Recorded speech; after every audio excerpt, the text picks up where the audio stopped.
Ada Ilham, sehat ya Pak?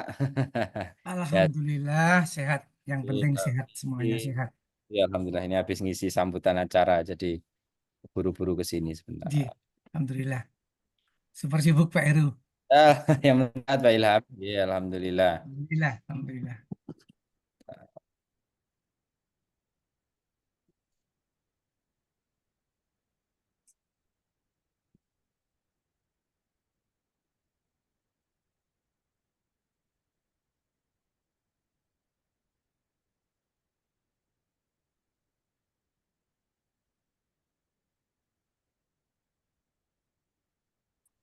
Assalamualaikum Pak Wibowo Heru Prasetyo. Salam sehat. Waalaikumsalam warahmatullahi wabarakatuh. Oke, sebentar.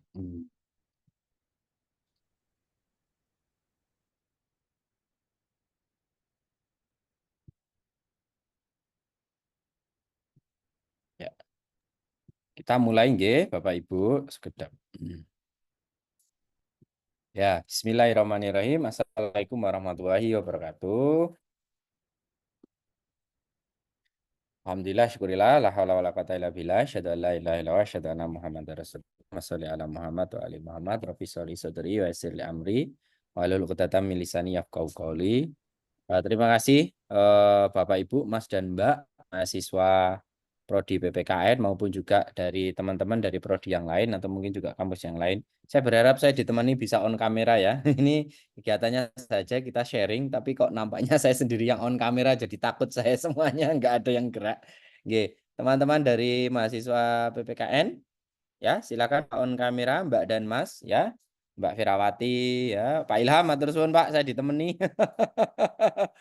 Ya, teman-teman anak lab, Mbak Firawati, Mas Rehan dan seterusnya. Nggih, terima kasih.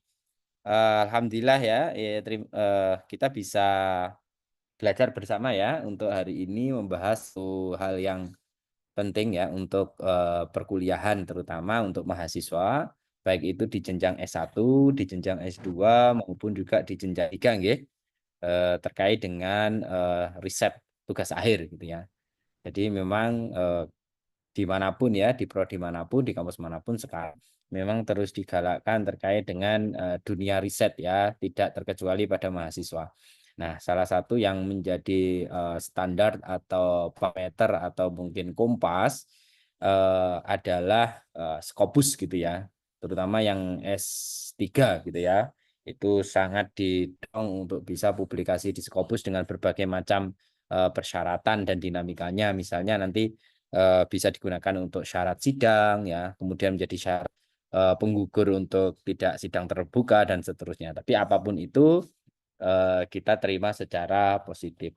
Dan Bapak Ibu itu sudah tidak asing lagi gitu ya, terutama juga mahasiswa PPKN ya, sering kami sosialisasikan untuk bisa menyelesaikan akhir ya yang berkualitas gitu ya, yang berkualitas yang nanti tidak hanya bermanfaat untuk pribadi mahasiswa ya dalam tugas akhirnya, tetapi juga bermanfaat kepada kampus gitu ya, dan saya yakin juga bermanfaat bagi Indonesia ya, karena beberapa lembaga itu juga melihat reputasi riset dari publikasi di jurnal-jurnal yang terbaik yang terutama salah satunya adalah terindeks pada database Scopus begitu.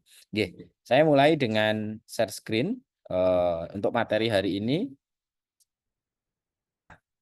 Jadi Bapak Ibu, sebenarnya beberapa bulan yang lalu, kurang lebih 2 bulanan gitu ya, itu saya mendapati ada satu menu baru gitu ya di akun Scopus saya gitu ya, yaitu namanya Scopus AI gitu ya. Kita tidak usah panjang lebar bahas apa itu AI karena yakin sudah familiar gitu ya, ChatGPT dan seterusnya. Jadi AI itu kan artificial intelligence, kecerdasan buatan yang memang dimaksudkan untuk membantu kerjaan kita kan gitu ya. Termasuk sebenarnya juga bagi riset gitu ya. Nah, di UMS sendiri Bapak Ibu, alhamdulillah kemarin ya yang lalu seminggu yang lalu itu ada informasi eh, pemanfaatan akses Scopus gitu ya. Nah, jadi sebentar.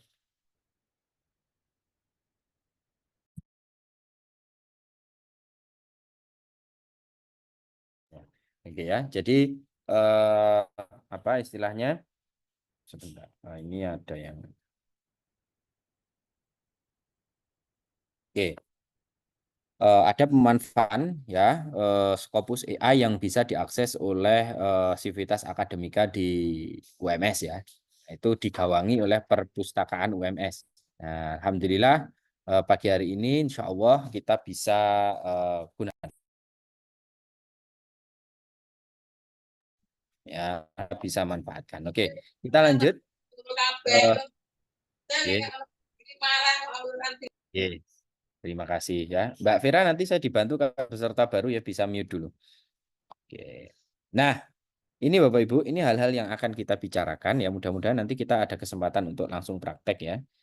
Jadi kita akan bahas beberapa hal terkait dengan AI dalam pendidikan ya, juga dalam riset. Kemudian apa itu Scopus AI ya, bagaimana kebijakan Scopus tentang AI dan seterusnya, serta fitur-fitur dan kelebihan di Scopus AI. Saya yakin Bapak Ibu semuanya, Mbak Mas ya, mahasiswa sudah banyak menggunakan AI. Paling tidak ChatGPT. Bahkan sekarang kalau kita googling, itu jawaban pertama itu langsung dari AI Gemini ya. Nah, itu sudah sangat bantu meringkas beberapa langkah pekerjaan kita.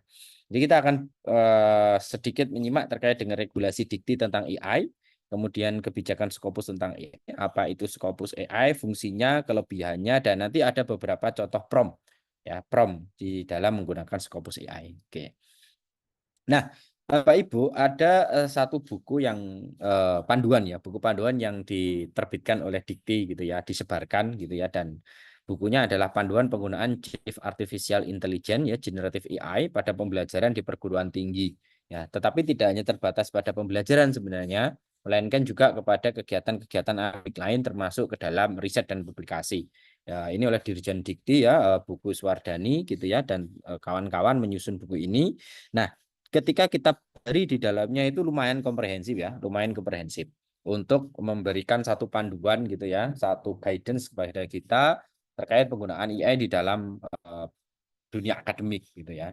Nah, ada beberapa yang saya kutip di sini ya, saya ambil gitu ya, yang tujuannya atau ditargetnya kepada mahasiswa dan juga kepada dosen sendiri gitu ya. Jadi kalau kita lihat sebenarnya Dirjen Dikti melihat bahwa sebenarnya AI itu adalah dampak dari iptek ya, dampak dari iptek yang kita tidak bisa pungkiri gitu ya, kita tidak bisa pungkiri. Oke, kita tidak bisa pungkiri. Oke, tidak bisa kita pungkiri. Mau tidak mau ya, sebagaimana teknologi kita harus adaptasi gitu ya. Tentu ada plus minusnya, tapi kita harus adaptasi. Nah, kalau kita lihat sebenarnya cakupan dari AI itu banyak banget ya. Ada yang dia bisa menghasilkan referensi, dia bisa membuatkan foto, dia bisa mengedit video dan seterusnya. Dan itu sangat bermanfaat sebenarnya ya. Ada beberapa skill-skill yang kita bahkan bisa latih untuk kita pelajari karena kita dibantu oleh AI. Para guru-guru misalnya sekarang udah banyak banget ya pakai AI untuk bikin materi, pakai AI untuk bikin soal, pakai AI untuk dia ya dan seterusnya gitu ya. Dan itu bermanfaat menurut saya ya. Tetapi juga ada tantangan ya, misalnya terkait dengan proteksi hak kekayaan intelektual gitu ya. Jadi AI itu kan namanya AI kan dia bekerja berdasarkan basis data ya, basis data. Basis datanya itu ya dari berbagai macam tergantung dia menggunakan apa. Nah, nanti kita belajar kalau Scopus AI dia basis datanya dari Scopus ya, dari Scopus, tidak dari yang lain, beda dengan Google. Nah, kemudian untuk mahasiswa, terutama untuk mahasiswa, itu Dikti memperkenalkan bahwa hormati hukum dan peraturan ujian, gitu ya. Kemudian maksudnya apa? Jadi sekali lagi tadi yang saya sampaikan ada hal-hal yang kita perlu aware gitu ya. Kita perlu aware dalam penggunaan AI itu jangan sampai mematikan kemampuan otak kita untuk berpikir analitik, untuk berpikir kritis dan seterusnya. Begitu. Jangan sampai misalnya mahasiswa ngerjakan tugasnya bagus gitu ya, luar biasa. Tapi pas ditanya sama dosennya nggak tahu apa-apa, ya karena bukan dia yang mengerjakan. Bahkan dia memahami hasil pekerjaan saja tidak mau ya, tidak sempat gitu ya. Dia mengumpulkan makalah, tugas dan seterusnya, tapi ketika ditanya isi makalah yang dia kumpulkan yang di situ ada nama, ada NIM-nya, dia tidak paham. Ya, dia tidak paham. Itu jangan sampai. Jadi sekali lagi gunakan AI secara bijak kan begitu. Nah, AI bisa sangat bermanfaat, bisa meringkas bahan pembelajaran. Kita juga bisa menggunakan AI untuk berdiskusi. Misalnya kita tanya tentang apa sih filsafat pendidikan? Dia akan menjawab apa saja macam filsafat pendidikan. Nah, kita bisa lanjutkan dengan pertanyaan-pertanyaan sebagaimana kalau kita berbicara ya dengan seseorang atau dengan ahli. Ahli di sini maksudnya dia akan mengenerate dari informasi yang ada di database yang dia gunakan kan seperti itu. Nah, jadi tolong atau mari kita gunakan AI itu secara bijak. Termasuk di sini adalah waspadai risiko dalam menggunakan ChatGPT bahwa dia juga akan mengambil data dari kita ya. Dia akan mengambil data dari kita. Data apa? Ya macam bisa mungkin data privasi bisa diambil dan seterusnya. Nah, kemudian juga tolong diperiksa selalu pekerjaan AI bahwa AI itu sebagai tools ya assisting tools ya jadi alat yang mendampingi kita ya nanti tetap kita harus apa ya kita yang harus sebagai pengambil keputusan ya kita harus baca hasil dari AI itu. Nah kemudian juga AI itu juga membantu dosen tentu termasuk saya ya saya menyusun materi perkuliahan, saya menyusun bikin media karena juga pakai AI. Saya bikin mind map gitu ya dengan materi juga dengan AI. Tetapi selalu saya memberikan space ya ruang bagi saya untuk membaca, menganalisis, memikirkan bahwa yang diberikan oleh AI itu memang tepat dan sesuai dengan kebutuhan saya begitu. Serta paling tidak melanggar etika-etika akademiknya. Jadi kalau misalnya nampaknya pernyataan ini itu harus ada referensinya ya. Nah, mana referensinya? Kita cari lagi seperti itu. Oke. Kemudian, nah ini sekarang kita makin masuk ke inti pembicaraan ya. Memang AI boleh dalam riset, memang AI boleh di dalam publikasi. Nah itu sudah diatur ya oleh oleh Scopus begitu ya. Saya tertarik ya. Ada sebuah webinar tentang pelatihan publik ilmiah itu memberikan judul begini. Sekarang Scopus sudah menerima AI. Scopus sudah menerima AI atau riset publikasi berbasis AI atau menggunakan AI sudah bisa diterima Scopus. Nah, orang Indonesia itu terkadang hanya lihat judul gitu loh. Hanya lihat judul. Seakan-akan yowis sekarang pakai AI sampai akhir selesai. Enggak.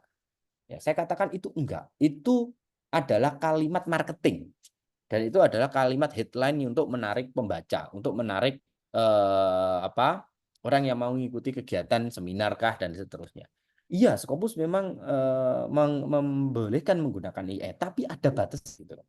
Nah, orang kita kan biasanya hanya melihat judul, kemudian yowis gitu kan. Kayak enggak masalah gitu, tidak seperti itu.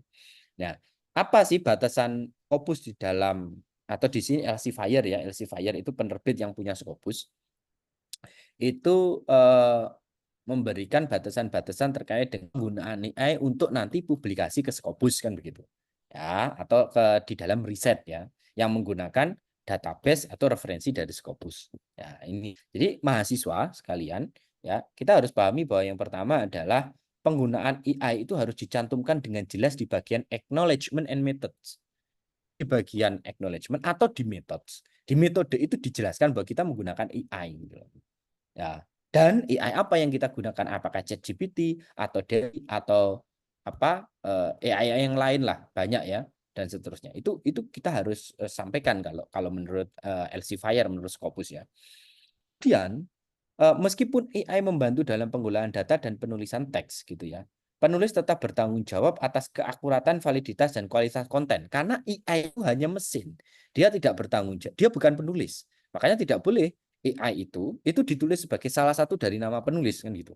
Nggak boleh namanya misalnya Wibowo Prasetyo dan ChatGPT gitu tidak boleh kan, tidak mungkin. Artinya apa? Karena nama kita yang dicantum di dalam daftar penulis, maka validitas konten, akurasi konten, tanggung jawab terhadap isi dari tulisan kita itu ya kita kan gitu ya. Tidak mungkin kita akan meminta ChatGPT untuk bertanggung jawab kalau ternyata hasil dari dia jawaban atas pertanyaan kita itu dia meringkas sesuatu itu kemudian dia melanggar etika akademik atau dia melakukan plagiasi Ya kita nggak bisa menuntut AI, yang dituntut ya kita, apa kita tidak selektif ya. Nah, gitu ya. Jadi tolong dibuang jauh-jauh bahwa AI akan menyelesaikan semua pekerjaan kita tanpa kita bekerja. Tolong disingkirkan baik-baik pikiran itu ya, itu pikiran pemalas gitu ya. Yang benar adalah AI sebagai teman ya, teman, tools, bantu gitu ya. Ya, kita tetap sebagai yang paling utama di dalam penelitian ya. Kemudian tetap ya kita patuh pada etika plagiasi ya dan seterusnya, bahwa kita harus tetap memeriksa ya hasil dari konten AI dan memastikan itu bebas dari plagiasi. Beberapa software plagiasi seperti Turnitin dan seterusnya itu sudah berbasis AI ya. Dia semakin dikembangkan untuk juga bisa memeriksa konten-konten yang diproduksi oleh AI. Ya, kemudian saya sampaikan larangan menggunakan AI sebagai penulis. Tidak boleh AI itu menjadi salah satu dari penulis, gitu ya. Nah, yang di kanan ini adalah saya sarikan dari yang di kanan ini ya. Kemudian, nah,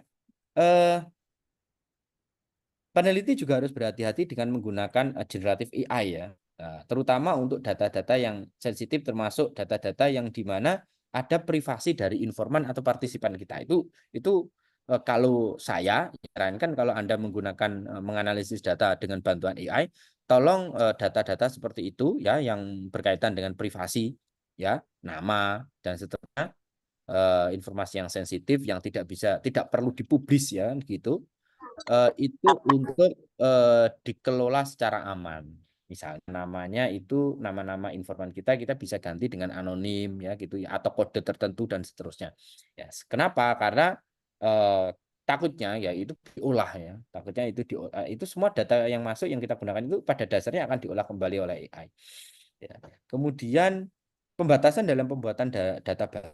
Jika AI digunakan untuk mensintesis data, peneliti harus mengungkapkan dengan jelas bahwa data tersebut dihasilkan melalui proses AI dan bukan berasal dari hasil eksperimen atau langsung. Ya, jadi AI itu bisa digunakan untuk menganalisis data, gitu ya. Tetapi jangan sampai menggunakan AI untuk menghasilkan baru, ya. Atau dalam tanda kutip membuat, memanufacturing, mengolah-ngolah ya data baru. Oh, ini ternyata hipotesisnya nggak diterima, terus kita menambah-nambah dengan bantuan AI supaya hipotesisnya diterima kan gitu. Nah, itu hipotesis risetnya diterima itu juga tidak boleh. Itu tidak boleh. Kemudian data yang dihasilkan oleh AI harus dibuktikan dari data faktual. Jadi AI dia bisa mengolah data. Seakan-akan data itu seperti data di lapangan, tapi sebenarnya tidak. Sebagaimana kalau kita menggunakan AI, kita cari sesuai termasuk referensinya. Nah, itu kadang kalau kita misalnya menggunakan ChatGPT, referensi yang diberikan itu ya referensi ngawur gitu kan. Referensi yang dia juga artifisialkan atau dia buat-buat yang seperti itu. Nah, makanya harus hati-hati. Tentu selalu diperlukan cek ya, checking selalu diperlukan. Nah, kemudian Scopus ya di sini, Elsevier IEEE mengizinkan penggunaan AI untuk menyunting gaya bahasa dan penulisan. Misalnya kita ya kalau kemampuan bahasa Inggrisnya terbatas, ya hasil Google Translate tidak terlalu halus gitu ya. Kita mungkin bisa minta bantuan AI gitu ya untuk melakukan paraphrase, melakukan proofread ya terhadap bahasa translate yang kita lakukan gitu ya. Tetapi tetap di bawah pengawasan dan koreksi dari penulis utama. Tetap harus dibaca apapun itu hasilnya.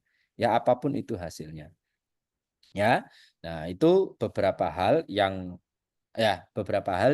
harus diperhatikan terkait etika penggunaan AI dalam publikasi. Terutama hari ini kita belajar menggunakan Scopus AI ya. Kita tentu berharap bisa publikasi hingga ke jurnal Scopus gitu ya, dan kita bisa memanfaatkan Scopus AI. Oke, Bapak Ibu Mas dan Mbak, kita langsung ya ke apa itu Scopus AI gitu ya. Scopus AI itu apa? Jadi yang pertama, Scopus AI itu sebenarnya ada generatif AI gitu ya, yang menyediakan informasi dengan cepat dan jelas ya. Dikembangkan bersama dengan komunitas akademik untuk mengakses pengetahuan atau informasi melalui metadata, abstrak, dan profil penulis yang ada di Scopus. Jadi ada ribuan jurnal. Jurnal itu ada jutaan artikel. Artikel itu ditulis oleh ratusan ribu orang misalnya gitu ya, dari seluruh dunia dengan berbagai topik gitu ya. itu menghasilkan satu data besar ya yang itu akan ya menjadi database oleh Scopus yang diolah oleh Scopus AI ini untuk menjawab pertanyaan yang kita berikan atau kebutuhan informasi yang kita tekan kepada Scopus AI. Nah itu ya. Kemudian Scopus AI itu dia menggunakan NLP ya, Natural Language Processing. Jadi ini memungkinkan ya kita bisa menggunakan bahasa-bahasa yang sederhana ya, bahasa-bahasa sederhana tanpa kemudian perlu kata kunci yang spesifik, bahkan juga tidak perlu menggunakan boolean operator atau boolean system ya. Jadi kalau kita dulu pakai Scopus itu kita menggunakan sistem boolean ya, ada and or not and or no, kemudian dan seterusnya ya. Kemudian filternya macam-macam gitu ya. Kita gunakan itu dulu. Tetapi sekarang dia lebih bisa memahami bahasa secara tetap formal ya, tetapi lebih sederhana gitu ya. Kemudian juga ada copilot di dalam Scopus AI ya sebagai alat query. Alat query itu apa sih? Jadi alat query itu sebenarnya adalah bisa perintah, bisa pertanyaan ya yang kita makan yang kemudian itu diolah oleh copilot ya oleh Scopus AI ya untuk kemudian dari kalimat yang kita masukkan di dalam pencarian itu dia akan mencari berdasarkan vektor dan kata kuncinya untuk menemukan dokumen yang relevan. Nah, cakupan database yang tadi saya sampaikan, ada lebih dari 7.000 penerbit. Ya. 7.000 penerbit, bukan jurnal ya. Jadi ada penerbit itu punya banyak jurnal gitu ya. Jurnal itu punya banyak artikel tentu ya. Luar biasa. Jadi penyaringan dokumen dari lebih dari 7.000 penerbit. Nah, tetapi ada batasan yang dilakukan oleh Scopus ya. Dia fokus pada publikasi sejak 2003. Dia fokus. Mungkin enggak sebelum 2003 masuk bisa dan ada gitu ya. Tetapi dia lebih lebih prioritas kepada artikel-artikel yang diterbitkan dari sejak 2003 gitu ya. Dan ini akan menghasilkan yang diberikan oleh AI bukan uraian yang panjang yang jelimet tidak, tapi dia berusaha untuk memberikan ringkasan yang sederhana begitu ya. Kemudian setiap ringkasan itu ada referensinya yang kita senang gitu ya. Dan mudah untuk diikuti ya, mudah diikuti karena nanti referensinya yang ada itu akan muncul lengkap dengan linknya, bahkan bisa nanti kita langsung masukkan ke dalam Mendeley gitu ya. Itu kemudian juga ada beberapa fitur unggulan ya, nanti kita pelajari lebih lanjut ya, seperti expanded summary, concept map, foundational document ya, topic expert dan seterusnya. Nah itu. Nah, berbeda mungkin dengan beberapa yang membantu penulisan gitu ya, ada perplexity, ada kemudian elicit ya, konsensus dan seterusnya. Kalau Scopus AI dia basis datanya Scopus gitu ya. Dan kita percaya bahwa database fokus database yang established yang bagus, matang ya, meskipun ya, saya sendiri juga kadang menemukan di Scopus itu ada artikel-artikel yang kualitasnya menurut saya kurang memenuhi standar untuk ke Scopus. Ada jurnal-jurnal yang kita tahu juga di Scopus tidak bebas 100% dari jurnal discontinue, bahkan termasuk jurnal predator gitu ya. Jadi sekali lagi tetap kita perlu untuk cek dan recheck terhadap apa yang nanti dihasilkan oleh Scopus AI. Itu prinsip yang paling utama. Kemudian Bapak dan Ibu, Mas dan Mbak, nah ini fungsinya Scopus AI ya. Ada banyak fungsi di dalam Scopus AI yang bisa kita manfaatkan sebenarnya. Yang pertama dia bisa membantu kita untuk mengetahui. Untuk yang pertama sebenarnya untuk memberikan general insight ya, memberikan overview umum terkait dengan topik yang kita teliti. Misalnya, saya mau meneliti tentang pendidikan multikultur ya. Kita bisa tanya saja pendidikan multikultur itu apa gitu ya, itu umum ya, umum. Tetapi kalau kita fokusnya mau riset gitu ya dan mau publikasi jurnal yang bagus ya, kita bisa memanfaatkannya langsung untuk Scopus AI ini untuk memberikan kepada kita terkait dengan tren dan research gap ya. Kadang kan sering ditanya oleh reviewer atau oleh dosen penguji, ini novelty-nya apa nih, kesenjangan penelitian yang mau ditutup apa nih, nah kan gitu. Nah itu berkaitan dengan tren research gap yang ada di dalam topik yang kita pilih. Kemudian kita juga bisa meminta Scopus AI untuk membantu kita menemukan teori yang cocok, ya, variabel yang cocok, atau framework yang cocok, gitu ya. Permodelan yang sesuai itu juga yang relevan itu bisa dibantu dengan Scopus AI. Kemudian kita juga bisa mencari tahu atau meminta ya bantuan untuk tolong dong ya misalnya tadi topik multicultural education ya, pendidikan multikultur. Kita minta tanya ya, apa sih metode penelitian, apa sih tools atau instrumen analisis atau apa gitu ya, atau software tertentu ya yang atau variabel atau indikator terkait dengan pendidikan atau pembelajaran multikultur itu kita bisa tanya gitu. Atau topik yang lain, misalnya tentang asesmen autentik ya, penilaian autentik gitu ya. Kita bisa tanya metode apa sih riset-riset itu menggunakan apa kalau dia ngambil topik tentang authentic assessment gitu ya. Misalnya juga tentang pendidikan karakter. Kita bisa tanya, apa sih metode yang digunakan, desainnya, apakah kuanti, kuali, eksplorasi, sekuensial, dan seterusnya. Kita bisa tanya. Ya, software yang digunakan di dalam analisis terkait dengan topik tertentu itu apa, kita bisa tanya. Nah, kita juga bisa menemukan expert dan publikasi atau artikel publikasi terbaik sebagai fundament.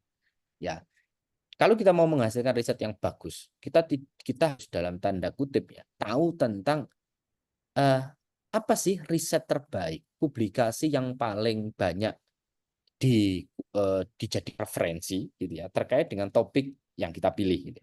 Siapa sih ahli ya ahli yang sudah banyak melakukan riset dan publikasi terkait dengan topik yang kita bisa memanfaatkan Scopus AI di situ gitu ya. Kemudian juga AI juga bisa membantu analisis awal gitu ya. AI bisa membantu analisis di awal ya untuk nanti kita perdalam lagi dan tentu saja karena berbasis database Scopus yang sudah established kita bisa mendapatkan referensi-referensi yang berkualitas. Ini fungsi yang menurut saya ada 6 fungsi yang ya sangat-sangat penting ya, sangat-sangat penting bagi kita. Nah, kemudian cakupan konten Scopus AI ya. Jadi sumber datanya dari Scopus ya. Tetapi ada beberapa yang tidak diolah oleh AI. Apa itu? Misalnya ulasan tentang konferensi, gitu ya, ulasan tentang volume tertentu pada jurnal, gitu ya. Misalnya ada jurnal itu yang menerbitkan volume isu tertentu, kemudian ada editorial, itu dia tidak proses, gitu ya, dia tidak proses itu. Ya ulasan konferensi ya, misalnya ada proceeding tertentu, kemudian editorial konferensi itu yang bercerita konferensinya tentang apa, publikasinya covernya apa saja di dalam konferensi itu ya isu konferensi itu dia tidak diolah gitu ya alhamdulillah. Kemudian juga eretum atau koreksi terhadap publikasi. Kadangkala ketika artikel itu terbit ya kemudian ada koreksi ya ada koreksian ya dan itu kemudian diterbitkan hasil perbaikan koreksi tersebut mungkin ada ya kesalahan apalah eh, yang itu bisa terjadi dari sisi editor bisa terjadi dari sisi penulis begitu ya yang perlu dilengkapi. Nah, itu dia tidak oleh Scopus AI itu tidak dimasukkan ya atau tidak diolah. Dan artikel yang telah ditarik kembali ya. Ada misalnya pelanggaran etik ya pada artikel tertentu kemudian oleh editor diberi sanksi gitu ya. Artikelnya itu ditarik gitu ya, ditarik karena mungkin itu sudah terbit di jurnal yang ya kita nggak ya sudah terbit sebelumnya ya double publication publikasi kemudian nah terbit di jurnal yang lain nah itu bisa ditarik gitu ya kemudian nah kenapa Scopus AI itu hanya mengambil data dari 2 tahun dari tahun 2003 ke sekarang ya fokusnya ke sana ya tetapi sebelum 2003 kadang juga masih muncul ya terutama untuk fundamental papers ya untuk artikel-artikel yang dia fundamental banget gitu ya banyak menjadi citasi karena Scopus mempertimbangkan pada updating data ya, pada updating research trend gitu ya artikel-artikel yang terbit lebih terbaru terbit terkini itu kan dianggap sebagai pengembangan dari topik-topik riset di tahun sebelumnya sehingga dia batasi dari 2003 terutama itu ya. Oke. Kemudian nah Bapak Ibu Mas dan Mbak tentu banyak menggunakan generatif AI gitu ya. Sebelum ke Scopus AI misalnya. Nah, Elsevier itu menyampaikan ada beberapa keunggulan Scopus AI dibandingkan dengan assisting tools berbasis AI gitu ya untuk riset dan aplikasi gitu ya. Yang pertama dia katakan oleh Elsevier ya ini saya rangkum. Yang pertama adalah minim bias dan halusinasi. Jadi karena dia menggunakan database Scopus ya dengan kualitas yang sudah lewat peer review dan seterusnya, maka akan menghasilkan summary atau ringkasan referensi yang hasil dari riset-riset yang sudah terpercaya lah, maksudnya begitu. Sehingga Scopus AI itu akan minim, bukan tidak bisa, minim untuk mengolah data dan memberikan simpulan itu yang dalam tanda kutip mengada-ngada gitu. Dalam tanda kutip mengada-ngada. Ya, terkadang kita kalau gunakan ChatGPT itu masih kita temukan kalimat atau jawaban yang kemudian sebenarnya nggak ada secara realitas. Ya, bukti empiris, evidence-nya itu belum ada risetnya itu. Nah, itu Scopus tidak mau seperti itu. Scopus AI dia hanya akan mengolah kalau memang sudah ada riset itu. Ya, sudah ada database di dalam Scopus AI. Yaitu yang saya maksud minim bias dan halusinasi ya atau ngomong nggak ada isinya kan gitu ya, halusinasi. Jadi membuat-buat ya. Enggak. Kemudian juga transparansi dijaga, privasi data dijaga, sumber kontennya terpercaya karena peer review tadi. Kemudian juga Scopus AI itu terus dikembangkan dengan komunitas-komunitas akademik. Ya, kemudian ada fitur-fitur unik untuk mengeksplorasi ya referensi yang lebih jauh gitu ya. Kemudian juga, nah per Agustus 2024, nah ini yang membahagiakan Bapak Ibu ya dan mahasiswa semua. Ternyata saya menggunakan Scopus AI itu sebelum Agustus ya. Itu dulu belum memahami perintah di bahasa Inggris gitu ya. Nah, per Agustus ya, itu ternyata Scopus AI itu sudah bisa. Jadi kita nanti menggunakan bahasa Indonesia, dia juga tidak semua ya, sebagian dari jawaban dia itu akan dalam bahasa Indonesia. Jadi kita tidak pindah-pindah dari Scopus AI nanti kemudian pindah ke Google Translate gitu. Enggak serepot itu ya. Karena dia sudah akan memberikan jawaban dalam bentuk bahasa Indonesia dan dia sudah bisa memahami pertanyaan-pertanyaan perintah di dalam bahasa Indonesia. Itu kita bersyukur ya, alhamdulillah. Kemudian juga Scopus AI ini sudah terintegrasi dengan Reference Manager Software, EndNote, Zotero ya. Kemudian Mendeley terutama yang kita sering pakai ya, Mendeley, saya sendiri pakai Mendeley. Dia langsung karena Mendeley juga dia di bawah Elsevier, sama di bawah Elsevier ya. Itu transfer atau integrasi ya dari nanti Scopus AI ke Mendeley itu sangat mudah sekali ya. Oke Bapak Ibu. Nah, ini ada fitur-fitur Scopus AI ya. Kita masuk ke fitur-fitur Scopus AI. Nanti Bapak Ibu ya, di Scopus AI ini nanti kita akan sangat mudahkan ya karena ada fitur summary atau ringkasan ya. Dia akan meringkas berdasarkan topik yang kita masukkan. Di sini ada contoh influence of seismology on civil engineering design ya. Ya ini yang ada di website Scopus ya, saya ambil gambarnya. Nanti kita bisa memasukkan dengan kata bahkan bahasa Indonesia enggak apa-apa, misalnya apa dampak pola asuh orang tua terhadap motivasi belajar anak. Kita tuliskan gitu aja, nanti dia akan memberikan ringkasan dan itu ada referensinya. Begitu ya. Dan itu semuanya ada referensinya. Kemudian Scopus juga selain memberikan referensi untuk setiap poin-poin yang dia berikan, dia juga memberikan confidence level, ya kan, tingkat relevansi. Ya, tingkat relevansi dari hasil proses Copilot itu dia jelaskan confidence level, jadi tingkat keterpercayaannya. Nah, itu. Kita lanjut lagi. Kemudian ada juga nanti foundational papers. Jadi kalau Bapak Ibu nanti, Bapak Ibu Mas Mbak mahasiswa memasukkan atau mencari dengan Scopus AI akan diarahkan juga pada fitur riset-riset atau publikasi-publikasi yang paling the best lah, bisa mengatakan gitu, yang top side lah ya. Jadi dia akan merekomendasikan bagi kita untuk kita membaca riset utama itu ya. Contoh saya kemarin saya menggunakan Scopus AI, misalnya saya topik saya tentang kompetensi guru ya, terutama kompetensi digital guru, atau lebih spesifik lagi jadi digital citizenship gitu ya. Ketika saya tanya what is the digital citizenship atau apa itu kewarganegaraan digital, di expanded summary foundational papers itu part satu adalah Monsun Choi gitu ya, itu dari Korea karena Monsun Choi itu memang risetnya dia terkait dengan topik yang saya teliti, misalnya digital citizenship, itu banyak riset itu dan artikel yang dihasilkan terkait dengan topik itu paling banyak disitasi dan memang bagus. Nah, baca berkali-kali gitu. Memang bagus gitu ya. Dan kalau kita misalnya menulis satu artikel dan kita mensitasi atau kita benar-benar memahami artikel yang fundasional, yang fundamen itu akan tidak hanya mengarahkan kita untuk membuat kualitas yang bagus, artikel yang bagus, tetapi juga memberi daya tawar. Ya, misalnya, oh ini penulis Wibowo Heru gitu ya, nulis tentang digital citizenship. Referensi yang dia gunakan adalah salah satunya dari Monsun Choi gitu ya.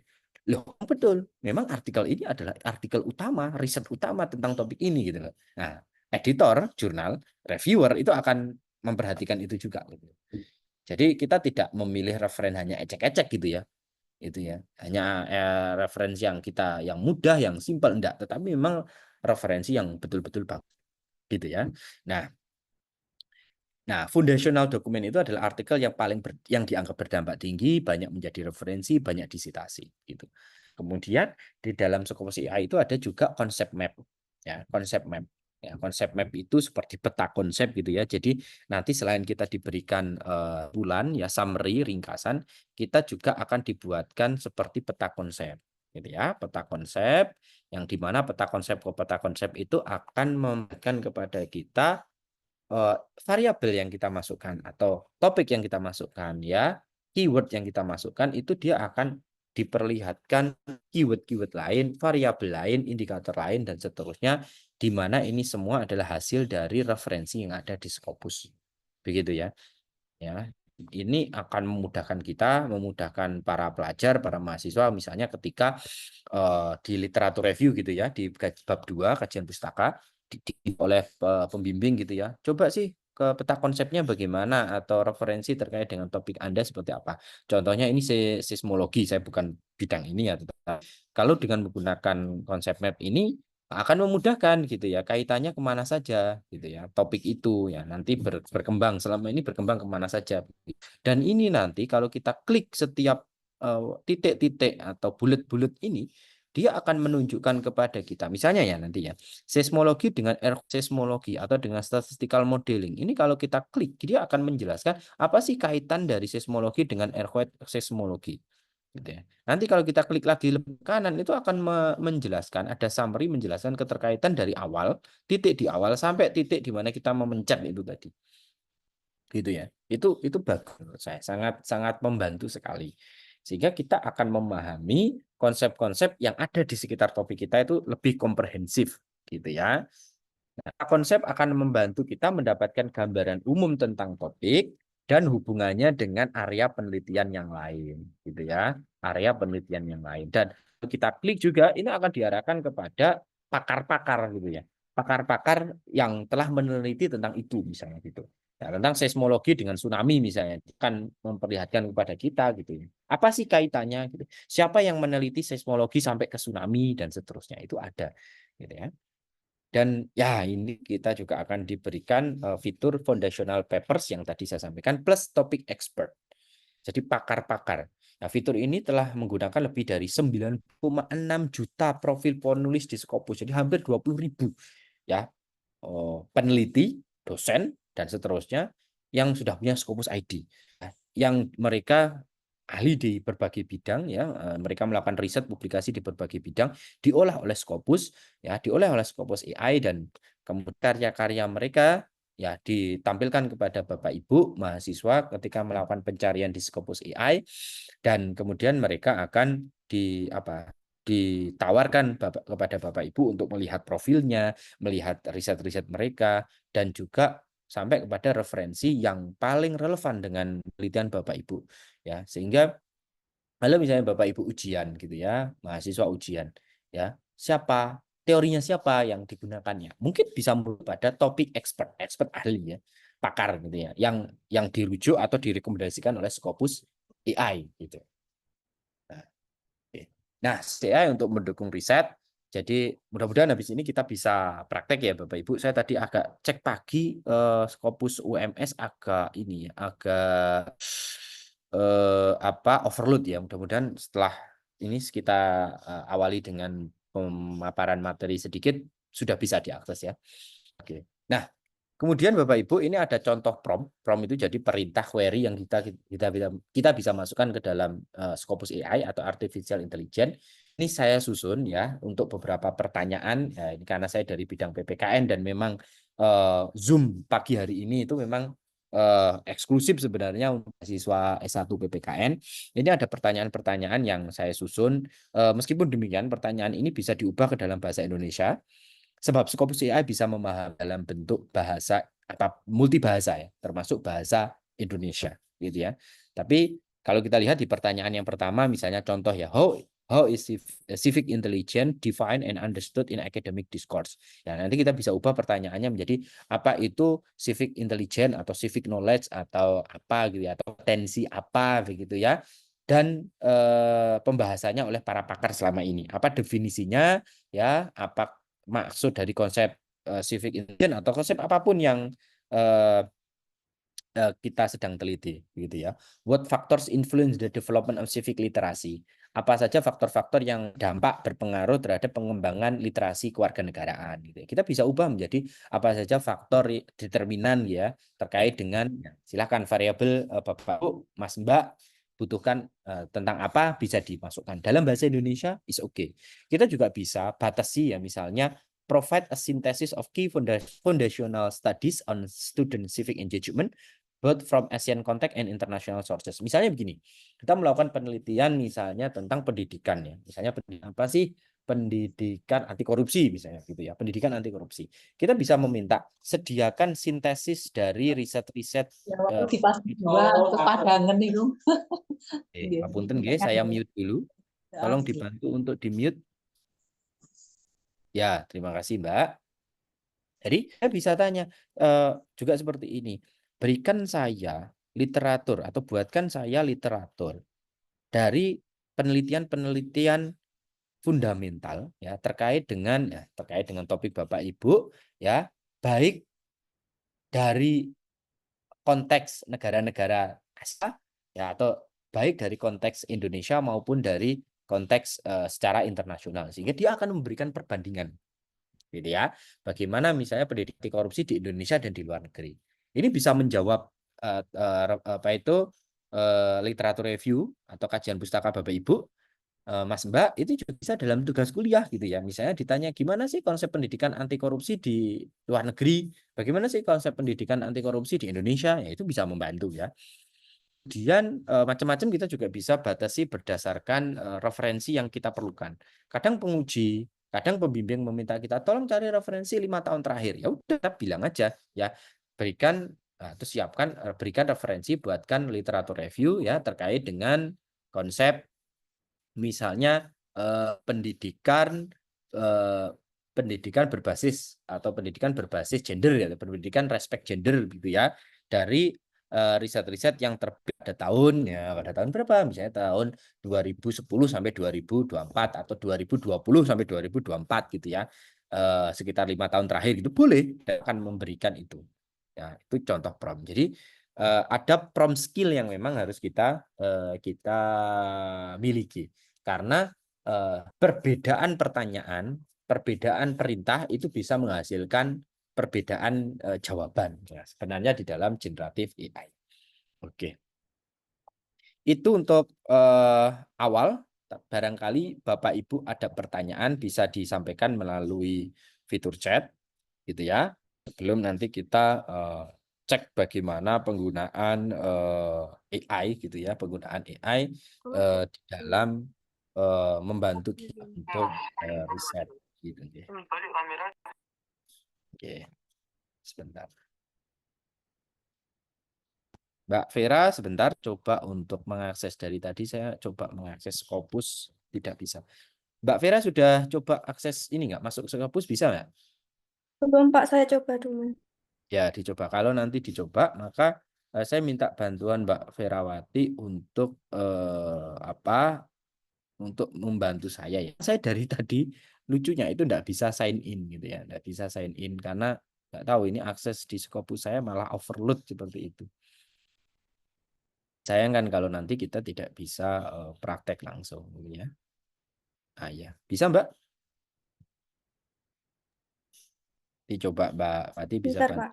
ya untuk share screen gitu nggih.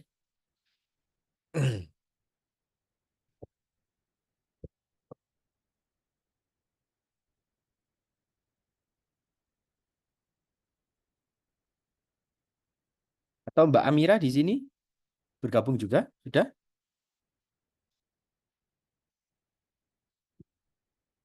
Amira sudah ada, Pak. Oh, sudah. Mbak Amira bisa mendengar saya?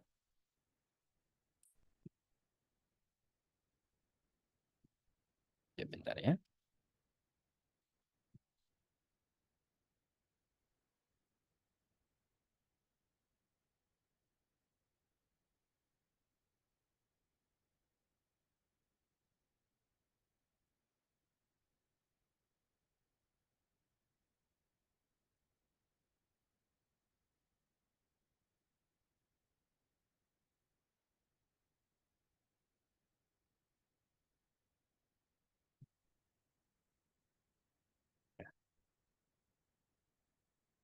Oke, saya sepertinya bisa, Mbak. Sebentar. Saya coba ya. Kalau saya coba lewat saya aja. Bismillah. Lah, oke. Baik. Bisa, Mbak? Oke, alhamdulillah, Mbak. Saya bisa, tapi harus pakai private browser ya. Oke. Ya, Pak. Ya, sebentar. Nah, Bapak Ibu, jadi terutama ya, Bapak Ibu, Mas Mbak yang menggunakan Scopus, punya akun Scopus, kemarin sudah saya apa? Sudah saya oke, ini ada yang coret-coret ya. Bentar, saya stop share dulu. Oke, saya stop share lagi, Ibu. Oke, saya izin untuk praktek dulu ya, Bapak Ibu ya. Ini banyak dari Pasca, teman-teman Pasca yang ikut ya. Oke, sudah terlihat, Mbak Vera? Sampun, nggih? Sudah, nggih? Sudah, Pak. Nah, kalau misalnya Bapak Ibu, Mas Mbak semuanya ya, Mas Mbak sudah menggunakan Scopus, ya punya akun Scopus dan yang enggan atau yang dimanfaatkan oleh UMS, gitu ya. Eh, Nanti kalau misalnya tidak tahu caranya bagaimana bikin akun Scopus UMS, nanti bisa kita kirimkan panduannya ya melalui chat seperti itu. Tetapi kemarin untuk mahasiswa PPKN sudah saya jelaskan tahapan demi tahapan. Ya, dari mulai bikin akun dan seterusnya sampai mensinkronkan, mengkonekkan dengan UMS. Jadi kalau sudah Scopusnya berbasis dengan menggunakan UMS, nanti ini akun saya, ya ini akun saya, Prof. Itu di sebelah kiri ada lambang seperti gapuro atau seperti rumah ya. Itu ada tulisan brought to you by Muhammadiyah University of Surakarta, domain akses. Jadi harus menggunakan akses UMS. Begitu, ya. Mbak Firawati mungkin bisa dibantu yang kemarin Bapak bagikan ke mana? Ke komunitas ya, grup WA komunitas itu tolong di-download ada PDF gitu ya, panduan itu tolong dikirim ke chat ya, ke chat Zoom biar peserta bisa nanti terbantu cara membuat gitu. Nah, oke, kita praktek sebentar Bapak Ibu ya. Jadi ini kalau sudah masuk, sudah login, akan ada menu seperti ini Bapak Ibu. Ini untuk mencari dokumen ya, yang tadi saya cerita tentang Boolean search gitu ya, Boolean system search gitu ya. Kita dulu menggunakan ini ya. Jadi misalnya kita bisa memilih berdasarkan, kita cari artikel itu dengan kata kunci tertentu begitu di sini ya. Kita cari di judul dan seterusnya. Atau kita mencari penulis dan seterusnya. Sekarang ada di sebelah paling kanan ya, di sini tulisan new gitu ya, itu adalah Scopus AI. Lah ini yang kita pelajari. Kita pelajari. Nah, kemudian kalau kita klik Scopus AI, kemudian di sini ada kalimat explore topic and discover relevant reference ya since 2003 gitu ya. Jadi dia mengeksplorasi referensi dari tahun 2003. Nah, kemudian di sini di kotak ini what would you to learn more about itu kita memasukkan prompt ya atau query untuk nanti dijawab oleh Scopus. Nah, gitu. Caranya seperti itu. Nah, di bawah ini ada contoh-contoh kata atau pertanyaan yang bisa kita apa ya? Kita jadikan contoh gitu ya untuk kita membuat pertanyaan di sini. Tapi tenang, Scopus sejak Agustus 2024 bisa memahami berbagai bahasa. Jadi kita coba saja pakai bahasa Indonesia. Contoh misalnya, yang paling sederhana misalnya apa definisi misalnya tentang apa ya konsep dalam pembelajaran ya, misalnya tentang tadi pembelajaran pembelajaran kooperatif misalnya. Ya. Apa definisi tentang pembelajaran kooperatif? Sederhana kali, ya, kita tanya, ya. Kemudian ini kopilot, kopilot itu akan menyampaikan atau memperlihatkan kepada kita gimana dia bekerja. Ya, ternyata ini bahasa Indonesia kan, sama dia dipahami ke dalam bahasanya Scopus yaitu bahasa Inggris. What is the definition of cooperative learning? Nah, menariknya sekarang summary itu sudah dalam bahasa Indonesia gitu kan. Ya, dia menjelaskan pembelajaran kooperatif adalah model instruksional dinamis di mana siswa bekerja bersama dengan kelompok kecil yang terstruktur dan heterogen untuk menguasai konten materi pelajaran. Itu. Kalau kita membacanya kok kali bahasa agak gimana gitu ya, ya tentu saja dia kan dia kan seperti Google Translate gitu ya. Jadi ya memang pada dasarnya prinsipnya kita harus membaca dan memahami gitu loh. Nah, kemudian di sini ada angka 1 dan 2. Apa sih angka 1 dan 2? Angka 1 dan 2 ini referensi gitu loh. Sumber referensi yang digunakan oleh Scopus AI untuk memberikan kepada kita penjelasan terkait dengan apa pembelajaran kooperatif. Jadi kalimat ini ya blog ini ya. Ini dia olah dari referensi yang pertama dan kedua. Nah, di sebelah kanan itu ada referensi. Nah, ini ada referensi 1, referensi 2. Nah, itulah yang dia kan oleh Scopus gitu ya. Dia sudah meringkaskan untuk kita. Ya. Jadi dia ambil dari bukunya ini Casey dan Dyson serta Velasquez. Nah, ini dia sudah ngambilkan dari sini dan judulnya ini jurnal di cooperative learning dan seterusnya. Nah, ini kalau kita klik dia akan membawa pada artikel tadi. Ya. Nah, kalau kemudian kita ingin memperdalam dan ini saya sarankan ya, kita baca paling enggak abstraknya. Nyambung enggak? Nah, Pak, saya ingin lihat artikelnya, dokumennya ya, kita bisa buka, bisa kita klik open document detail. Ya, kita akan dibawa kepada halaman artikel itu di Scopus. Nah, ini sudah. Ya, pada beberapa artikel bisa langsung di-download atau kemudian ya kita browsing lagi lah kita cari ya artikel itu. Nah, ini juga ada DOI-nya dan seterusnya. Nah, ini ya. Itu sangat bermanfaat. Ya. Kemudian tadi referensi yang kedua juga ini ada di bawahnya. Dan ini disediakan sampai 9 referensi ya. Berarti ya memang dari ringkasan yang dibuatkan oleh Scopus ini memang ada total 9 referensi. Jadi tenang saja referensi semua ada referensinya dengan menggunakan Scopus AI. Kemudian tidak hanya menjawab pertanyaan tentang apa itu definisi pembelajaran kooperatif misalnya ya, kita masukkan prompt itu, tetapi Scopus AI juga ya menyajikan kepada kita elemen-elemen utama pembelajaran kooperatif. Bagus sekali. Ya, jadi kita bisa bikin misalnya kajian pustaka bab 2 bab 2 misalnya kita bikin kajian konseptual pembelajaran kooperatif ya. Kita bisa jelaskan. Ya, pembelajaran kooperatif itu apa, elemen-elemennya apa dan referensinya. Nah, ini sangat membantu kalau nanti kita bisa pengembangan instrumen ya berbasis kepada indikator. Nah, kita bisa gunakan ini. Bahwa elemen utama pembelajaran kooperatif itu ada ya ini kerja kelompok, tanggung jawab dan seterusnya. Manfaat pembelajaran kooperatif dan seterusnya. Di akhir itu dia masih memberikan summary lagi atau ringkasan lagi. Nah, itu adalah performa dari Scopus AI ini. Kemudian di bawahnya lagi ya, itu ada expanded summary. Ya, expanded summary. Jadi dia akan membuat ringkasan yang lebih luas lagi. Cuma di expanded summary ini Bapak Ibu, ya Mas Mbak, itu umumnya dia jawab dalam bahasa Inggris. Gitu ya.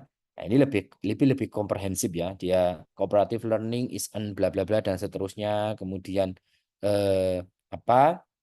prinsip-prinsip dari pembelajaran kooperatif apa dan seterusnya.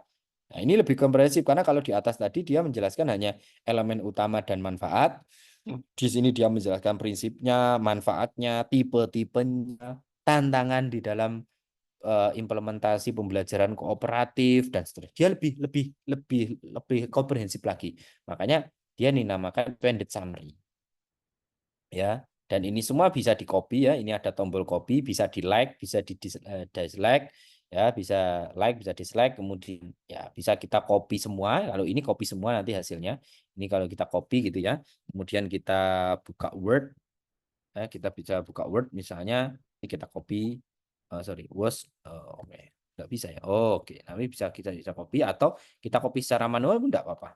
Kita copy secara manual gitu yang kita butuhkan itu bisa. Ya, tetapi kalau kita copy manual, referensinya itu tidak otomatis masuk ya. Referensinya itu tidak otomatis masuk.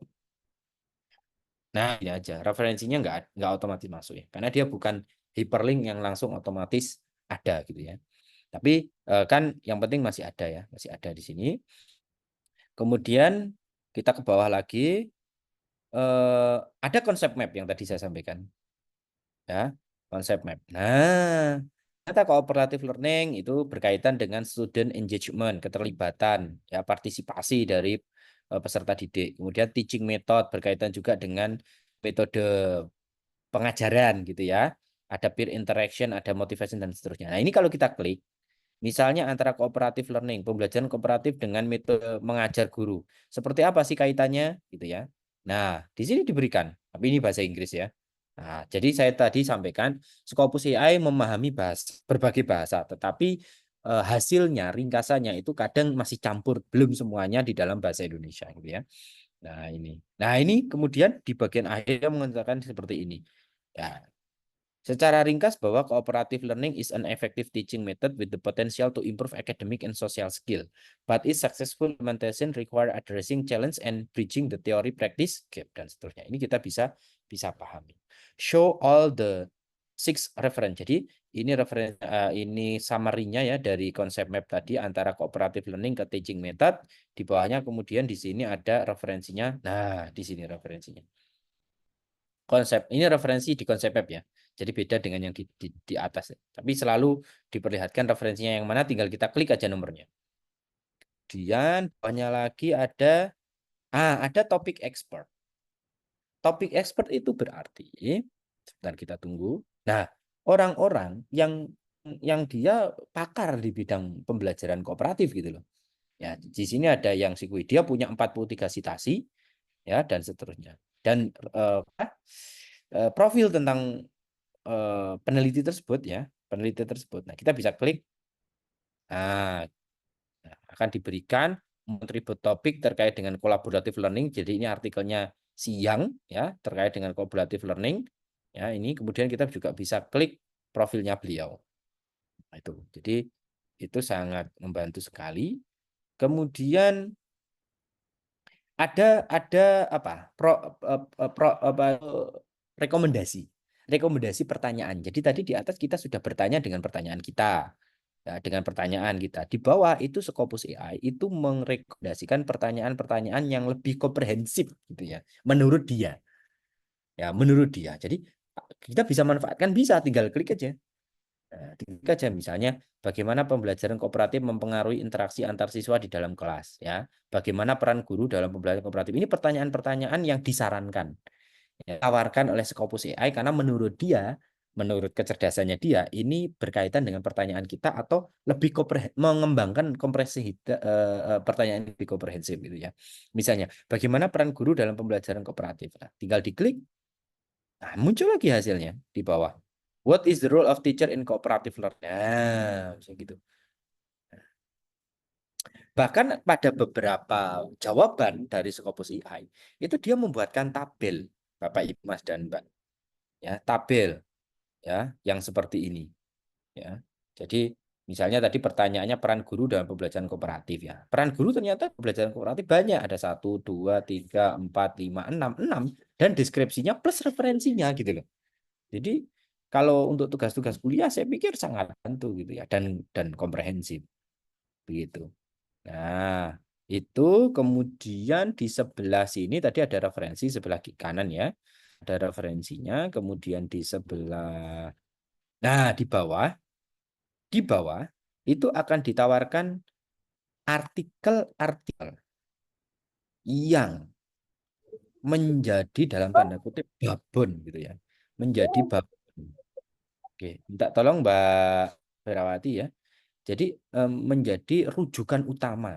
Jadi kalau misalnya kita membuat topik riset, tugas akhir, skripsi, tesis, disertasi tentang cooperative learning misalnya gitu ya, atau kita ada tugas bikin makalah tentang cooperative learning, maka menurut Scopus gitu ya, Anda perlu nih baca tentang artikel-artikel atau riset-riset fundamental ini ya, yang menjadi basis dari penelitian tentang cooperative learning. Ya, contohnya di sini tentang an educational psychology success story, social interdependence theory and cooperative learning. Nah, ini dari Johnson gitu ya.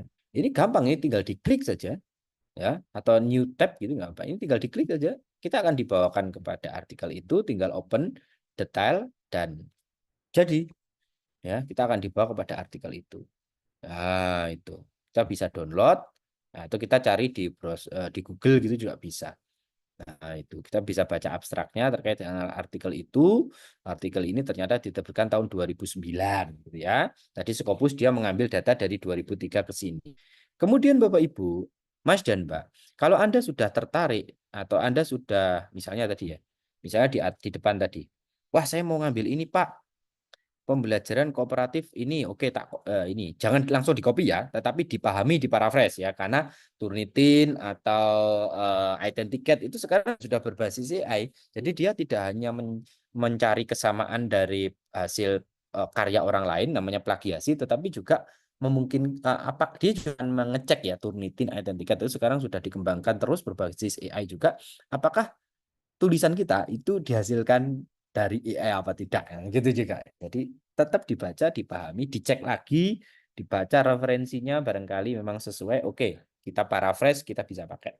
Nah, misalnya nomor 1, ini kita misalnya kalimat ini ya, kita sudah pahami, kita cek artikelnya, ternyata oke ya, memang seperti itu, betul, Scopus AI, referensi apa itu ringkasannya, kemudian ini referensinya, oke, kita mau citasi gitu ya, kita mau citasi referensi ini, ya tinggal diklik aja tadi sampai muncul dokumennya. Kemudian pada bagian bawah ini kita scroll lagi ya, kita scroll lagi, ini referensinya pada bagian bawah itu ada, nah paling bawah ini ada namanya export reference ya, export reference ya. Export reference ini fungsinya untuk apa sih? Ya untuk tadi mensinkronis atau memasuk referensi yang kita pilih ini ke dalam Mendeley kita, misalnya ke dalam Zotero kita, ke dalam EndNote kita. Tapi kalau di UMS umumnya hampir semua gunakan Mendeley, umumnya gunakan Mendeley. Saya sendiri masih menggunakan Mendeley ya, masih jarang banget pakai Zotero, EndNote dan yang lain. Nah, kita bisa pilih, kita juga bisa download dalam bentuk CSV, RIS, BibTeX dan seterusnya. Tapi kalau kita mau masukkan ke Mendeley, kita tidak susah-susah mungkin mendownload PDF-nya, kita masukkan ke Mendeley, tidak, tetapi kita cukup klik Mendeley, maka dia akan masuk ke Mendeley kita. Ya, saya contohkan misalnya di sini saya buka dulu Mendeley saya, ya, saya buka dulu Mendeley saya. Ya, Mendeley ini juga dari Elsevier ya, jadi satu kesatuan. Oke, bentar di loading. Nah, ya ini referensi Mendeley saya. Saya balik sini tadi. Nah ini kalau saya klik Mendeley, klik. Nah, dia akan berproses. Nah, the data for the document you select has been exported to Mendeley. Jadi sudah masuk Mendeley saya tadi. Tanpa saya ambil PDF-nya, saya masukkan gitu. Enggak, sudah masuk di Mendeley. Buktinya apa? Nah, ini judulnya ini kita copy atau nama penulisnya kita copy. Introduction Cooperative Learning as a Pedagogical Model in Physical Education. Ya, kita cari, misalnya di Mendeley saya, kita cari. Nah, ini sudah muncul nih di bagian paling atas. Nah, ini yang paling baru saja saya masukkan. Ini kalau kita klik, ya ini sudah masuk di sini. Jadi nanti kalau saya nulis ya di artikel gitu ya, referensi, saya pakai referensinya dari yang ini ya. Nah ini sudah muncul dari Dyson ini.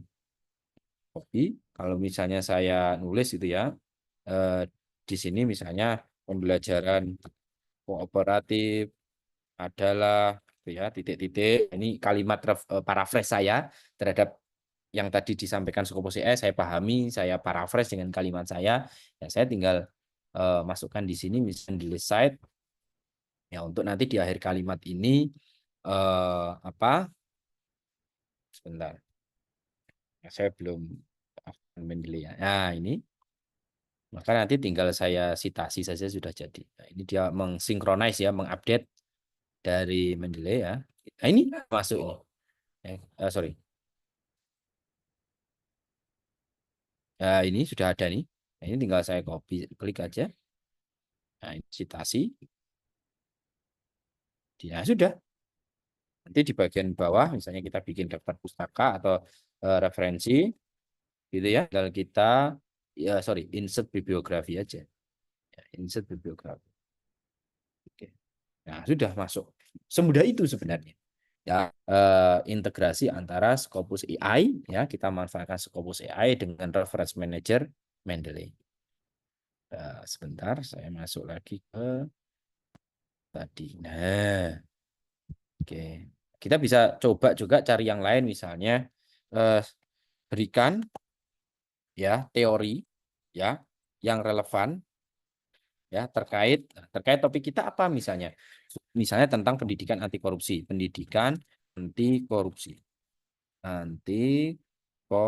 misalnya gitu.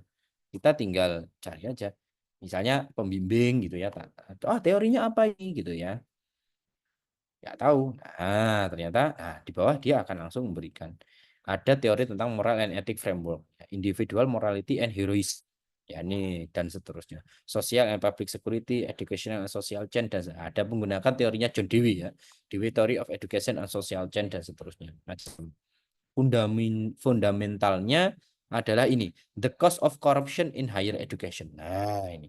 Kemudian pakarnya, siapa sih pakar yang tentang pendidikan anti korupsi? Kita bisa cek topik expert di sini, kita bisa pilih salah satunya dari Sarah Eaton ya, dari Justin Hess. Sarah Eaton is expert academic in integrity and ethical framework in educational context dan seterusnya. Ya gitu. Kita juga bisa apapun misalnya gitu ya. Kita tanya apa saja ya variabel yang ya potensial untuk mempengaruhi misalnya gitu ya, motivasi belajar mempengaruhi memengaruhi ya mestinya ya. Oke. Apa saja variabel yang mempengaruhi motivasi belajar misalnya begitu. Maka Scopus AI gitu ya, dia akan mengenerate, memberikan kepada kita. Ada banyak sekali. Ada faktor psikologi, misalnya self-efficacy, efikasi diri, pendency and value, cognitive factor, social environmental influence, demographic factor. Ya, misalnya contoh di sini gender ya, perbedaan jenis kelamin apakah mempengaruhi motivasi belajar dan seterusnya. Nah, dan dengan referensinya.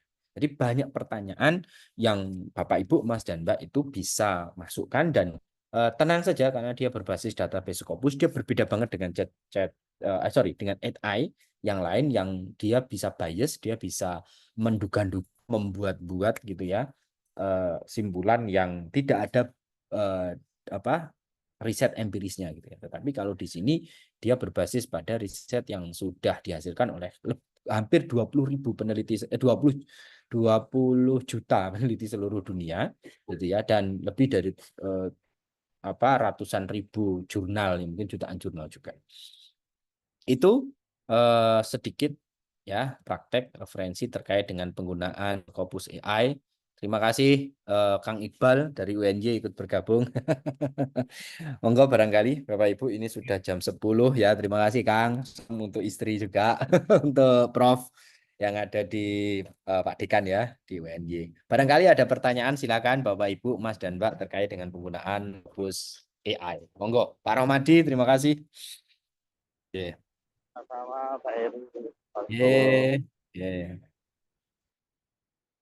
Iya.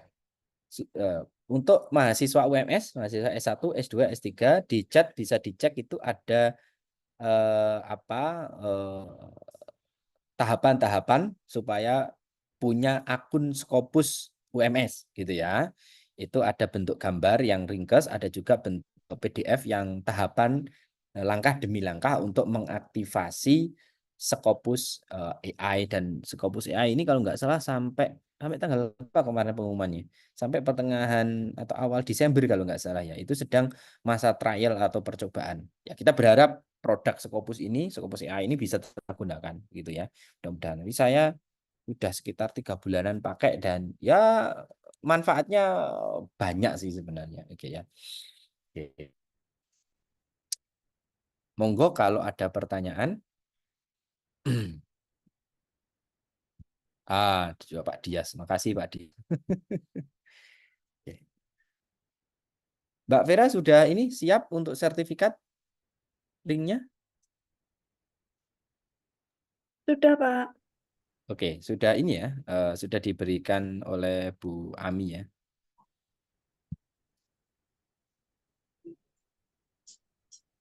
Luar biasa Pak Heru. Oh nggih, matur suwun Ramanda Walaupun Ilham. Ada saya pertanyaan meng- Ramanda monggo. saya mengikutinya, yo rada menggeh-menggeh itu. Ya. Pas Oke. kaum pini sepuh niku beda sama yang Nah, nanti boleh muda-muda japri Pak saya Heru. Ramanda kalau butuh rekaman Zoom-nya ya. Nggih, Nggih. sangat terima kasih kalau ada rekamannya nggih. Matur Nggih. nuwun sangat. Nggih. Nanti boleh japri saya kalau nanti dibutuhkan wah Pak Bowo menjelaskannya cepet banget gitu ya. Kayaknya memang begitu. Enggak cepet banget sih sebetulnya, cuma saya mengikutinya yang rada lemot gitu. Eh, Sayanya yang lemot Pak Heru. Oke, nggih. Pak Romadi bisa dikirim lewat Pak Romadi kan kita satu grup nanti japri saya aja Pak Romadi ya. Kita punya grup bersama. Monggo Bapak Ibu mungkin ada pertanyaan ini free saja kita sharing dulu.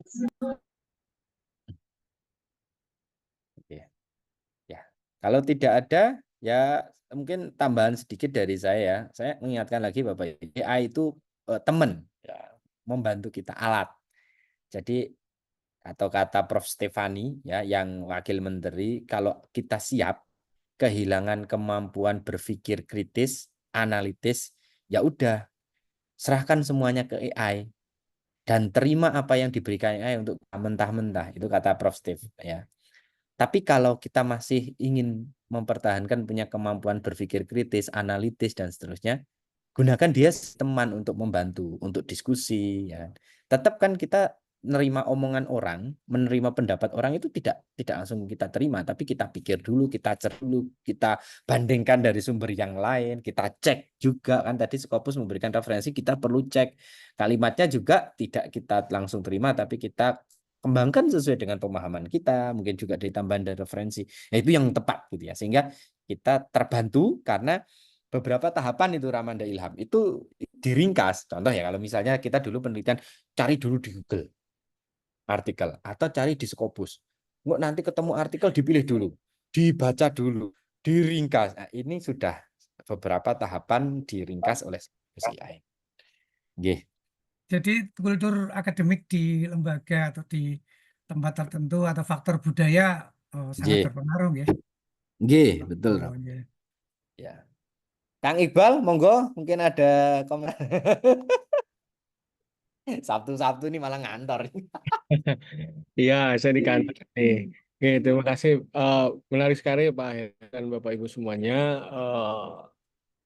Banyak mahasiswa yang mengeluh tidak ada referensi-referensi yang terkait dengan tema-tema riset mereka. Nah, sekarang kan sebenarnya tidak ada alasan bagi mahasiswa untuk tidak ada referensinya, tidak ada bukunya, tidak ada artikelnya, semua sudah sangat sedia betul. Cuma masalahnya memang copy paste dari AI itu yang jadi concern kita sebenarnya.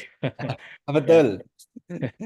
Tidak, saya di WNI juga tidak jauh berbeda dan saya mengapresiasi betul beberapa mahasiswa UMS, PPKN yang sudah bisa menghasilkan artikel 2 bahkan di Scopus dan itu di kami belum ada yang seperti itu karena ya itu tadi selalu berlindung di balik tidak ada referensi bahkan ya hanya sekedar syarat lulus saja gitu skripsinya tidak seperti di tempat lain mungkin dan ini saya pikir perlu dilakukan juga di kampus kami bagaimana pencarian referensi yang seperti ini ya. Kebetulan besok juga secara offline saya ada pelatihan dan saya akan sampaikan ini.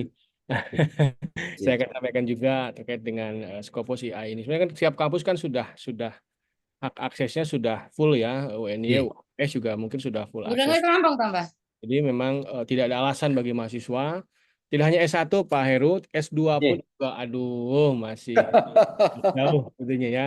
S2 S3 pun juga karena kami baru di sini juga ya begitu juga. Memang perlu banyak terobosan-terobosan. Itu saja mungkin ya. Baik sekali, bagus sekali. Terima kasih Heru. Dan saya mengikuti tadi. Insya Allah bisa memahami apa yang disampaikan. Terima kasih. Oke, terima kasih Kang Iqbal ya. Eh, Sedikit ya, saya coba share, saya jadi ingat hal tertentu ya, yang tadi saya mungkin agak lupa begitu ya, terkait dengan satu yang tadi jadi prom atau pertanyaan saya ya, itu bilang kita coba. Jadi seringkali kan pertanyaan utama itu ketika kita bikin proposal ya untuk dosen misalnya proposal riset dan seterusnya, mahasiswa S1, S2, S3 adalah kita ditanya tentang novelty kan begitu. Nah, itu pertanyaannya bisa misalnya kita buat ya, apa tren riset ya kan, riset dan kesenjangan riset ya tentang misalnya gitu. Kita meneliti tentang apa sih? Misalnya tentang pendidikan tadi pendidikan peduli lingkungan misalnya gitu ya. Saya dulu kan gitu tentang pendidikan peduli lingkungan ya gitu, kemudian titik tanda tanya ya misalnya itu sediakan referensi ya dari tahun misalnya, karena ya novelty-nya harus 5 tahun terakhir misalnya gitu ya, berarti kan 2000 ya 2000 aja ya, sampai 2000 2020 sampai 2024 misalnya kan itu ya, dari dari konteks ya, konteks misalnya konteks Indonesia dan internasional misalnya gitu. Jadi ini kalau pertanyaannya kan berarti kita ingin tanya tren riset tentang pendidikan peduli lingkungan misalnya gitu ya, dan kesenjangannya gitu. Kemudian referensinya dibatasi ya dari tahun 2020 sampai 2024, dan kita tambah lagi sebenarnya perintahnya 3 sebenarnya ya. Disuruh membandingkan konteks Indonesia dan konteks luar negeri misalnya begitu ya. Kita coba saja ya, kita coba. Nah, kita akan melihat sebenarnya tahapan dari COP ini ya, memahami perintah kita. Jadi dia mengubah ya pertanyaan itu ke dalam pertanyaan yang dia pahami begitu. Kemudian dia akan membuat dia bekerja dengan kata kunci ini kalau di pencarian yang lama yang di sini ya, yang di dokumen itu namanya seperti boolean gitu ya, boolean. Dia sudah membuatkan untuk kita, dan kemudian nah ini summary-nya tren riset dan kesenjangan riset tentang pendidikan peduli lingkungan. Nah,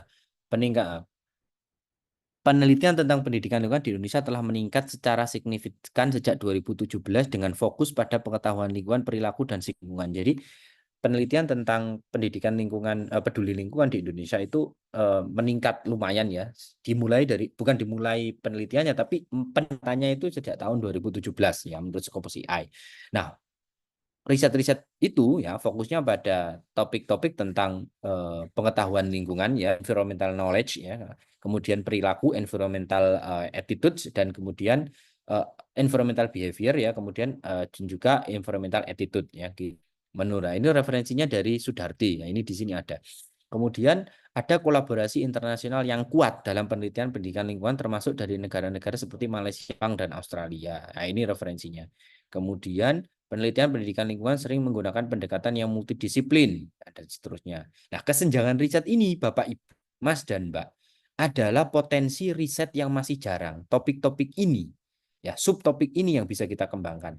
Ya, misalnya meskipun ada peningkatan jumlah publikasi, ya, misalnya dari tahun 2017 tadi ya, kualitas dampak penelitian masih perlu ditingkatkan melalui pendekatan yang interdisipliner dan kolaborasi internasional. Ya, berarti ada potensi bahwa perlu riset antar negara, nah, itu salah satunya. Nah, kalau sanggup silakan dijalankan. Misalnya kita cari mitra di luar negeri atau di mana. Kemudian juga ada kesenjangan antara penelitian dan implementasi kebijakan, terutama dalam studi perubahan lingkungan terkait WASH, Water Sanitation and Hygiene in Indonesia. Itu nomor 6. Nomor 6 itu kalau kita cek berarti referensinya dari, sebentar. Nomor 6 dari, nggak kelihatannya. Dari ini. Nah, dari Satriani. Ya, WASH. Saya sendiri pernah menjadi reviewer di jurnal Q1 ya, dari artikel di Pakistan ingat saya itu tentang WASH ini ya, Water Sanitation and Hygiene. Kemudian juga ada kesenjangan tentang topik kepedulian lingkungan itu pada kurikulum dan pedagogi.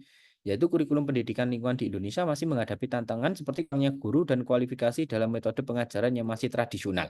Artinya apa? Mungkin ya menurut ini Anda bisa menawarkan topik riset yang novelty-nya bagus ya untuk topik pendidikan peduli lingkungan. Kalau Anda berbicara melakukan riset tentang metode pengajaran apa sih gitu ya yang cocok untuk mengajarkan tentang kepedulian lingkungan. Why? Kenapa? Karena di Indonesia itu masih diajarkan secara tradisional gitu loh. Ya, kemudian juga ada kesetaraan inklusi. Penelitian menunjukkan perlu peningkatan dalam kesetaraan dan inklusi dalam pendidikan lingkungan, terutama untuk mendukung siswa dari latar belakang yang kurang terwakili. Misalnya teman-teman ABK, saudara-saudara kita dari anak kebutuhan khusus ya, difabel dan seterusnya, inklusi dan seterusnya. Ya, itu mungkin perlu mereka itu juga ada pendidikan peduli lingkungan bagi mereka. Jadi penelitian selama ini mungkin masih secara umum ya, targetnya siswanya adalah target secara umum siswa biasa. Tetapi siswa-siswa yang berkebutuhan khusus misalnya ya itu yang kurang. Atau mungkin dari daerah-daerah yang 3T ya, terluar, ya terdepan, ya, tertinggal dan seterusnya. Nah, ini referensinya nomor 8 dari Jesse Hockman ya. Reported decrease in diversity, equity and inclusion practice in environmental education organization. Nah, itu ini bahkan ini baru banget tuh. Journal of Experimental Education tahun 2024. Ini baru terbit tahun ini dan kemungkinan ya kalau saya baca kalau saya prediksi sekilas di dalam artikel ini dia memberikan rekomendasi penelitian berikutnya itu tolong dong ya gitu fokus kepada penelitian tentang pendidikan peduli lingkungan yang menargetkan anak-anak yang kurang terwakili atau kelompok-kelompok dengan latar belakang kurang terwakili misalnya ABK, inklusif dan seterusnya. Nah, ini. Jadi itu yang contoh kalau kita misalnya ditanya apa sih kesenjangan riset, nah gitu. Benarnya pertanyaan ini itu harus di awal sebelum kita ngambil topik gitu sebenarnya, atau sebelum kita menawarkan judul kita kepada pembimbing gitu ya. Itu mestinya kita pakai ini sehingga kita tahu. Jangan sampai kita masuk ke sebuah topik yang topik itu kita bingung. Waduh ini yang meneliti udah banyak sekali ya, riset gap-nya udah kecil banget gitu kan. Nah itu harus dipertimbangkan. Terutama bagi kita yang memang targetnya adalah publikasi di jurnal-jurnal yang bereputasi. Gitu. Saya sering juga meminta pertanyaan misalnya gini, saya mau penelitian tentang ini ya, sudah ada nggak sih instrumen yang meneliti tentang ini ya? Ini sering saya gunakan. Jadi saya tanya sediakan instrumen riset yang sudah ya established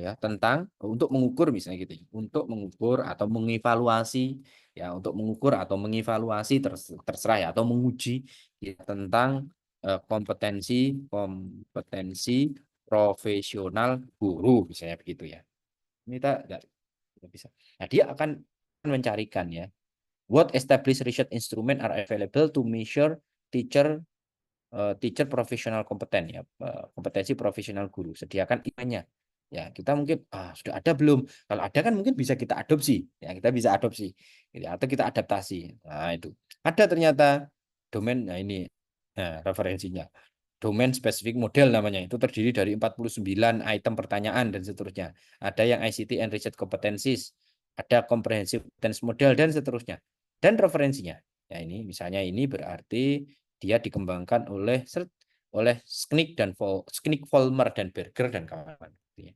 Jadi banyak sebenarnya yang bisa kita eksplor dan membantu pekerjaan kita. Oke, ada berapa pertanyaan? Itu Ramanda Ilham ya, itu bisa kalau kekurangan instrumen, wah itu kita bisa tanya. Ada pertanyaan dari Pak Rahmadi. Oke, lain harus punya akun Scopus ID. Aplikasi apa saja yang mendukung dalam penulisan artikel itu? Oke, ini bukan akun Scopus ID ya Pak Rahmadi ya. Kalau Scopus ID Scopus ID itu nomor khusus gitu ya. Nomor khusus yang dimiliki oleh orang yang sudah berhasil menerbitkan publikasi di Scopus, itu Scopus ID. Tapi di sini ada Scopus AI, ya. Ya, Scopus AI itu ya hanya bisa masuk kalau punya akun Scopus ya. Akun Scopus itu tidak harus punya publikasi Scopus dulu Pak Rohmadi. Bisa ini misalnya mahasiswa UMS ya, bisa punya akun Scopus ya. Nah, tapi akun Scopusnya yang dia pakai pakai UMS ya, karena kita sudah berlangganan. Kalau Scopus umum kita daftar pakai email biasa ya terbatas gitu kan. Tapi kalau kita pakai Scopus yang sudah dilanggan UMS, kita bikin akun itu, kita integrasi dengan email UMS kita, maka fitur-fiturnya bisa kita nikmati, salah satunya Scopus AI itu. Ya, kemudian aplikasi apa saja yang mendukung dalam penulisan artikel atau jurnal? Oh, banyak Pak, ya banyak Pak.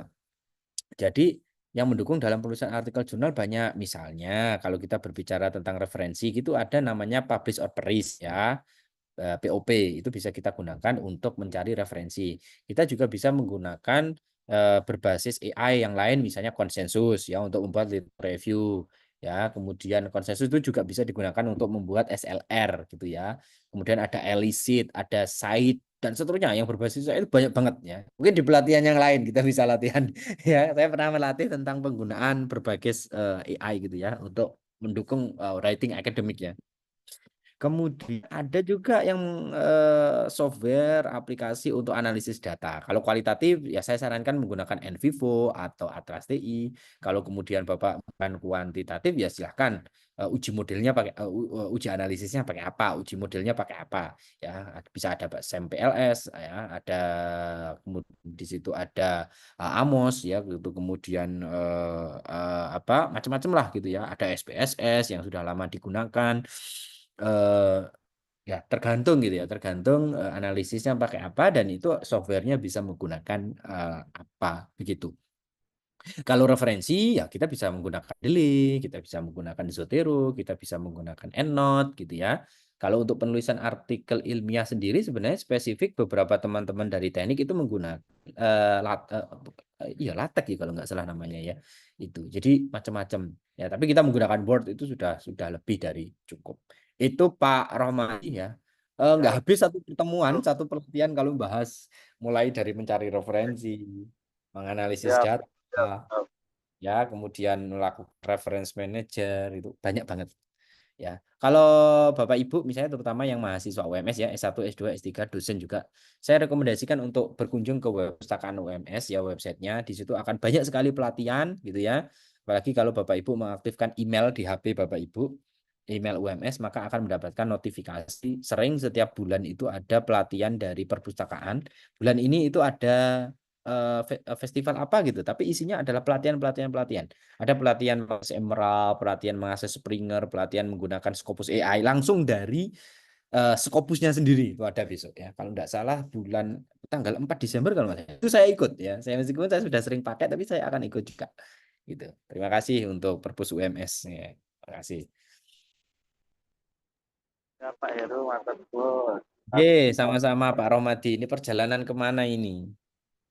Ke Depok, Pak Heru. Dari Masya Allah. Hati-hati Pak. Hati-hati ya. Oke. Demikian, mungkin ada tambahan, ada pertanyaan. Kalau enggak kita cukupkan. Mbak Vera bisa di-share Mbak untuk link presensi nanti mendapatkan sertifikat ya, terutama mahasiswa kami PPKN jangan lupa ya sertifikat, banyak sertifikat yang bermanfaat nanti untuk kelulusan ya dan seterusnya. Bisa di-share dulu Mbak. Ya, terima kasih Bapak Ibu. Itu ada link presensi workshop. Ya, kalau kemudian butuh rekaman nanti bisa japri saya gitu ya. Nanti akan kita berikan rekapan usai web ini ditutup gitu ya.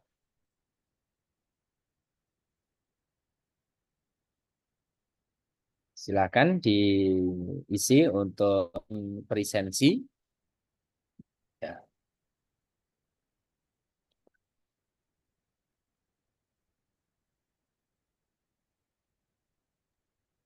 Oke. Lisensinya dalam bentuk apa ini, Pak?